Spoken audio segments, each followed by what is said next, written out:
कर्मों की सजा। कर्मों की सजा। एक समय की बात है, एक प्रतापी राजा था। उसने अपने राजमहल में ब्राह्मणों के भोजन का आयोजन किया और यह आयोजन उसने अपने बाग बगीचे वाले स्थान पर रखा था। इसलिए रसोइया भी उसी स्थान पर जाकर भोजन पका रहा था। उसी समय आकाश से एक चील आया। उस चील ने अपने पंजों में एक सांप को दबाया हुआ था और जब वो चील उस बगीचे के ऊपर से जा रहा था, उस समय उस सांप ने उस चील को डसने की कोशिश की, जिसके कारण जहर की कुछ बूंदें उस खाने के बर्तन में गिर गई जिसमें ब्राह्मणों के लिए भोजन पकाया जा रहा था। लेकिन उस रसोई को इस बात का पता नहीं चला। उसे जरा भी आभास नहीं हुआ कि जहर की बूंदें उस खाने के बर्तन में गिर गई है। फलस्वरूप वो सारा भोजन जहरीला हो गया और सभी ब्राह्मणों ने उस भोजन को खा लिया। जहरीला भोजन करने के कारण सभी ब्राह्मणों की मृत्यु हो गई। एक साथ इतने ब्राह्मणों की मृत्यु हो जाना अच्छी बात नहीं थी और ये तो घोर पाप हुआ। तब भगवान के सामने ये प्रश्न उठा कि इस पाप की सजा किसको दी जाए। उस राजा को जिसने इस भोजन का आयोजन किया था, लेकिन उस राजा को तो पता भी नहीं था कि भोजन में जहर है, या उस रसोई को जिसने वह भोजन बनाया था, परंतु वो भी इस बात से अनभिज्ञ था कि यह भोजन जहरीला हो चुका है।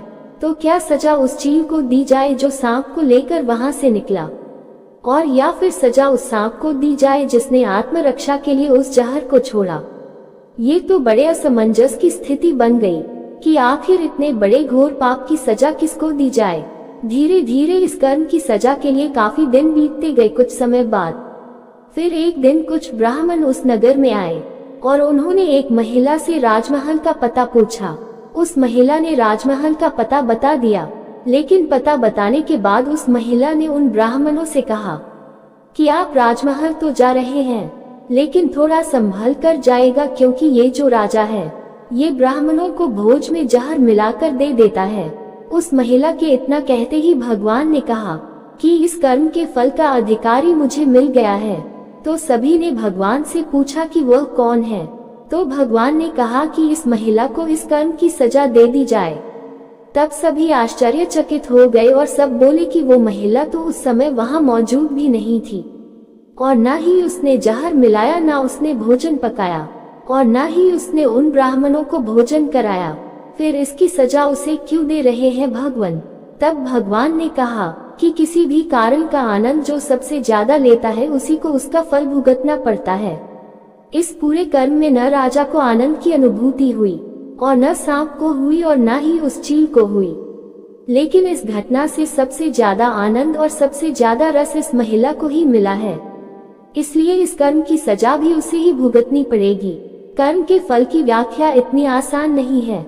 जो भी हमारे कार्य है, हम जो काम करते हैं, वो तो हमारे कर्म होते ही हैं, लेकिन हमारी किसी के प्रति जो भावना है वही हमारी सोच है। हमारे विचार ही हमारे कारण होते हैं। अगर आपने अपने विचारों पर नियंत्रण करना सीख लिया, तब आप एक महान इंसान बन जाते हैं। जब आप अच्छा सोचते हैं तो आपके साथ अच्छा होता ही है और वह होकर ही रहेगा। इसलिए दोस्तों, किसी के भी बुरे कर्मों की आलोचना नहीं करनी चाहिए। गरुड़ पुराण के अनुसार मनुष्य अपने कर्मों के अनुसार या तो स्वर्ग में जाता है या फिर नरक में। नरक के बारे में गरुड़ पुराण में लिखा है कि नरक 36 प्रकार के होते हैं, जिनके अंदर पापी मनुष्य की आत्मा को तरह तरह की यातनाएं मिलती है। 36 प्रकार के नरकों में से 10 मुख्य नरकों के बारे में गरुड़ पुराण में लिखा है।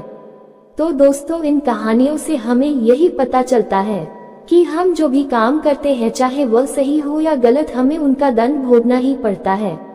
जिंदगी अगर हंसा रही है तो समझ लीजिए कि ये आपको अच्छे कर्मों का फल मिल रहा है, और अगर जिंदगी ने आपको रुलाया तो समझ लीजिए आपके कोई बुरे कर्मों का फल मिल रहा है। परंतु हम सभी करते हैं। अच्छे कर्म करेंगे तो अच्छा फल मिलेगा, और अगर बुरे कर्म करेंगे तो बुरा फल मिलेगा। ये जो काम हम करते हैं, अच्छे या बुरे, ये हमें कभी छोड़ते नहीं है। हमें इनका फल आज नहीं तो कल जरूर मिलना होता है। लेकिन कई बार जब हमें बहुत दुख मिल रहे होते हैं, तब हम बोलते हैं कि हमने तो कोई बुरा काम नहीं किया, हमने तो किसी का कभी बुरा किया। जो हमें कितने दुख मिल रहे हैं, लेकिन दोस्तों हमने कर्म किए जरूर होते हैं, अगर इस जन्म में नहीं किए होंगे तो पिछले जन्म में किए होंगे।